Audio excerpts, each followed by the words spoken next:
Et voilà le gamer type, un joueur accro qui tue tous azimuts, même des civils. Qui passent leur journée derrière un écran à se goinfrer des meuporgs. Qui donc regarde d'autres gens en train de jouer, Voilà. pour vraiment rien avoir à foutre de sa vie, quoi. On apprend cette semaine que le groupe Tencent vient de racheter 84% de l'éditeur Supercell pour la modique somme de 8,6 milliards de dollars. Je dis modique parce que leur dernier titre, Clash Royale, devrait déjà rapporter plus d'1 milliard de dollars sur l'année et que Clash of Clans marche encore très bien.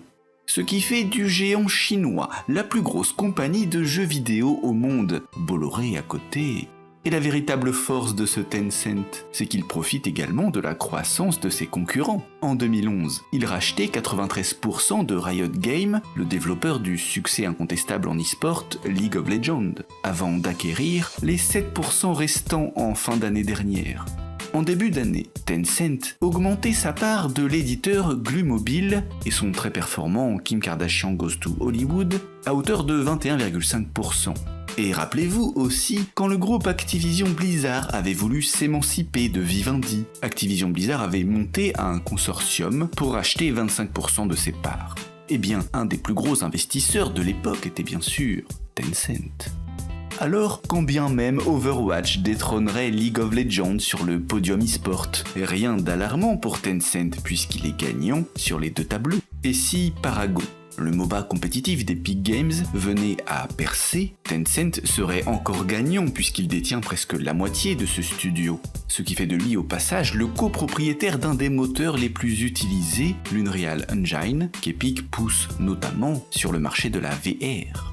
De plus, s'il s'investit massivement dans l'industrie occidentale, Tencent joue aussi sur le marché chinois, puisqu'il y gère FIFA Online 3 pour Electronic Arts, Call of Duty Online pour Activision, et travaille actuellement sur un Monster Hunter Online en partenariat avec Capcom.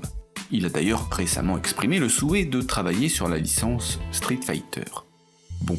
Si les chiffres ne vous intéressent pas, retenez juste que s'il continue sur cette lancée, Tencent deviendra, à terme, le plus gros éditeur, le premier acteur sur la scène e-sport, et que si la VR finit par percer, Tencent sera aussi gagnant.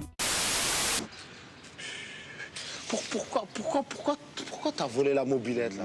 Faut pas voler, après tu seras un voleur. N'importe quoi, c'est ma meule. En plus, tu voles ta mobilette, t'as même pas le respect de toi-même.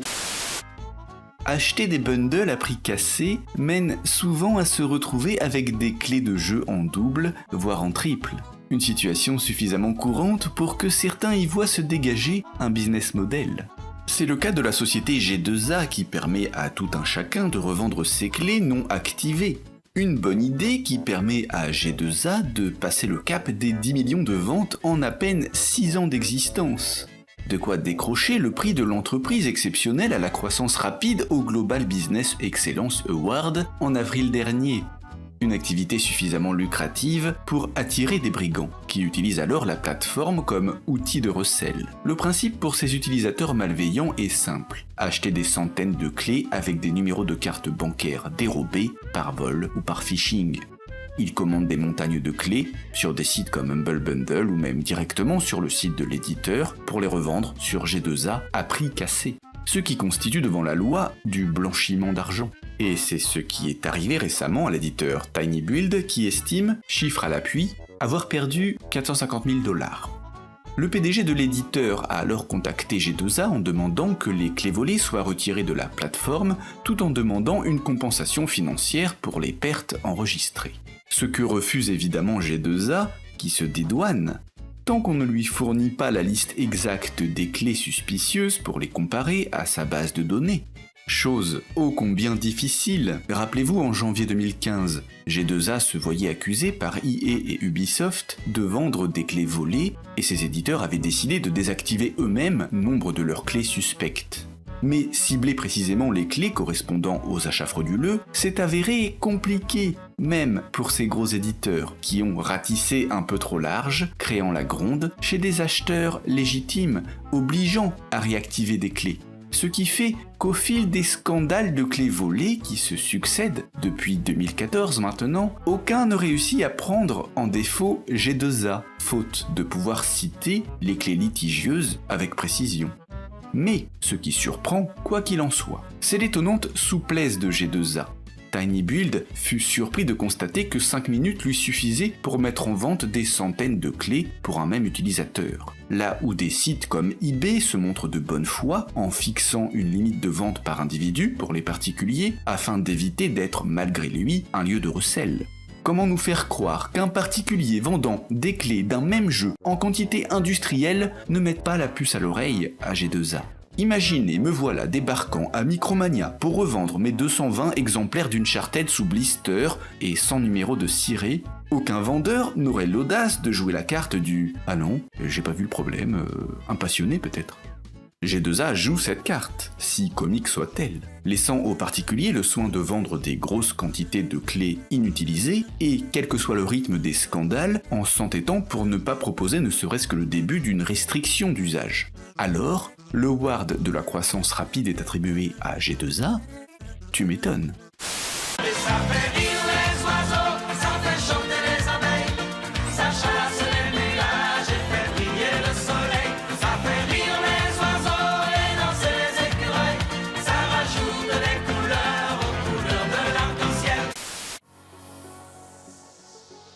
Free2P, c'est terminé pour cette saison. L'occasion de vous souhaiter un été agréable à tous. Profitez de ce nouveau DLC gratuit, l'été, que propose la vie, jusqu'à maintenant le plus grand open world jamais créé. Courage à tous ceux qui doivent looter tout l'été pour survivre, pour les autres, profitez des graphismes, balancez de la distance d'affichage maximum à vos yeux, faites-vous une OST qui déchire, et n'oubliez pas de délaisser de temps en temps la quête principale pour vous perdre dans du gameplay émergent. La vie. Lorsque cela est possible, délaissez l'aventure solo pour du coop ou du multijoueur. Et surtout, souvenez-vous, l'important n'est pas le boss de fin. Ne connaissant pas la durée de vie du titre, le but, c'est seulement le chemin.